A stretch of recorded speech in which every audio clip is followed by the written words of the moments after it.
mga idol. Ito magpiprito ako mga idol ng isda. Gawan ko po ng paraan mga idol para hindi po ako matalsikan ng mantika. Niluto na kasi ito ng misis ko na isda, tapos piprituhin ko naman ulit para lagyan ko mga idol ng upo, sasabawin ko mga idol. Okay pala mga idol itong aking ginawang paraan. Sigurado talaga mga idol na hindi ako matatalsikan ng mantika nito. 3 piraso nga lang ito mga idol kasi tig-iisa ho kami ng aming panganay na anak kasi yung pangalawa na ho namin anak hindi pa naman masyado kumakain ho. Ganun ho kami dito mga idol sa bukid, tipid ho. Alam nyo naman ho mga idol pag sa bundok ho, bibira lang ho mga idol makakain ho ng isda. Minsan nga pag isa lang ho yung isda at maliit pa inaamoy na lang ho namin habang kumakain para tipid ho talaga, hindi ho mauubos.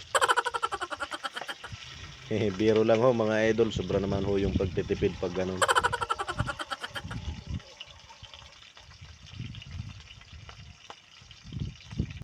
At ito na nga mga idol, medyo malapit-lapit ko na rin ho ito maluto. Maraming salamat sa inyong patuloy na pagsuporta. Sana wag ho kayo magsawa sa aking mukha mga idol.